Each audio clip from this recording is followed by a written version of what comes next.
జై శ్రీరామ్. ఎవర్రా మీరంతా? ఎర్రినా నాకు కోపం వచ్చేస్తుంది. ఇన్ని రోజులు కాశ్మీర్‌లో ఊచకోత జరిగింది హిందువుల మీద. అప్పుడు అది మీకు కనపడలేదు.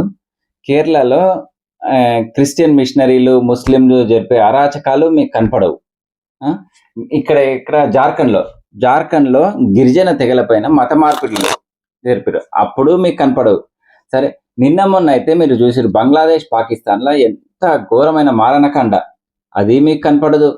కానీ ఇప్పుడేమో మనకు సంబంధం లేని విషయంలా ఊరికొస్తున్నారు.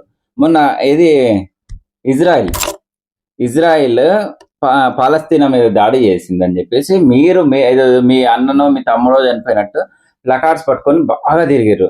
మరి హిందువుల మీద అయినప్పుడు ఎక్కడ పోతారా మీరన్నీ? అప్పుడు నోర్లన్నీ మూసుకుపోతాయి. నోట్లు ఏం పెట్టుకుంటారా మీరు? మనకి ఏమాత్రం సంబంధం లేని, మనకు ఎటువంటి బిజినెస్ కూడా మన సైడ్ లేని కొన్ని వేల కిలోమీటర్ల దూరంలో ఉన్న వెనిజులా దేశ అధ్యక్షుడిని యుఎస్ తీసుకెళ్ళింది. అతను ఒక నియంతను తీసుకొని వెళ్తే మనకు సంబంధం లేని ఇక్కడ వైజాగ్‌ల వేల మంది వచ్చి మొత్తం దేశం అంతటా అందరూ వచ్చేసి వేల మంది, వీళ్ళు ఎక్కడి నుంచి వచ్చిరో తెలియదు, వీళ్ళంతా ధర్నా చేస్తున్నారు, నిరసన వ్యక్తం చేస్తున్నారు. ఏది అక్కడ వదిలేయాలని చెప్పేసి. అరే ఇదే పోయి మరి అక్కడ ట్రంప్ దగ్గర చూపియండిరా, మీకు కూడా చూపిస్తాడు. అప్పుడు ఏందో మీ అన్నీ అదైతుంది. అప్పుడు వీళ్ళు ఒక్కడైనా మన బంగ్లాదేశ్‌లా, పాకిస్తాన్‌లా ఇంత జరుగుతున్నప్పుడు ఒక్కడైనా మాట్లాడిండు అసలు?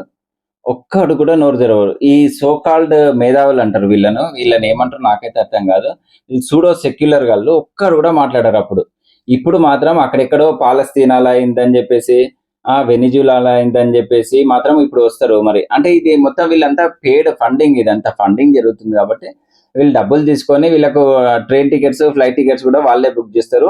వచ్చి అక్కడ స్ట్రైక్ చేసిపోతారు. అది వీళ్ళేంది కాళ్ళకి చెప్పులు వేసుకుంటారు.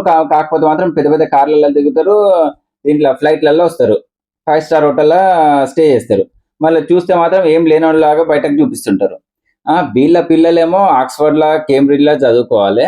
అండ్ లండన్‌లా, యూఎస్‌లా వీళ్ళు జాబ్ చేయాలి వీళ్ళ పిల్లలు. వీళ్ళు వెనక తిరిగే పిల్లలు మాత్రం లాఠీ దెబ్బలు తినాలి, జైళ్ళలో ఉండాలి, పోలీస్ కేసులు ఎదుర్కోవాలి. ఈ కష్టాలన్నీ వీళ్ళ వెనక తిరిగేటోళ్ళు ఉండాలి. వీళ్ళ పిల్లలు మాత్రం హాయిగా ఉండాలి.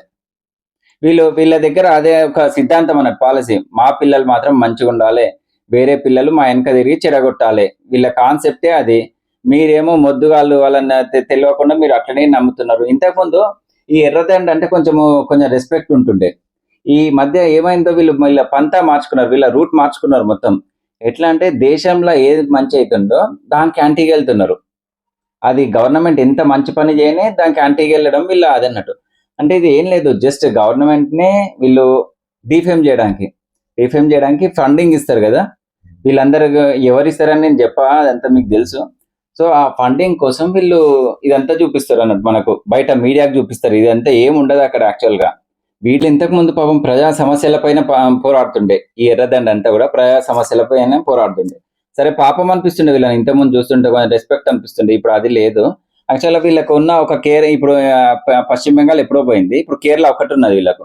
ఆ కేరళ కూడా ఇప్పుడు కాంగ్రెస్ తీసుకెళ్ళిపోతుంది. సో, వీళ్ళకేం చేయాలనో అర్థమైతలేదు. పిచ్చిలేసిపోతుంది వీళ్ళకు. వీళ్ళకి ఏం దొరికితే అది మాట్లాడేస్తున్నారు. ఏదైతే అది అయితున్నారు. ఎట్లా అంటే వీళ్ళకి పిచ్చిలేసిపోతుంది కాబట్టి. చైనా ఫండింగ్ చేస్తుంది అన్నట్టు. ఏది వెనిజులాకు కూడా చైనా ఫండింగే ఉంది.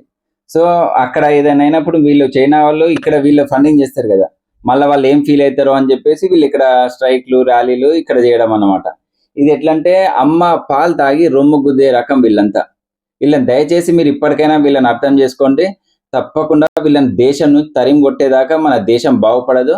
ఇది మీరందరూ అర్థం చేసుకోవాలి. అండ్ మీ అందరూ కూడా మీ అభిప్రాయం తెలియజేయండి.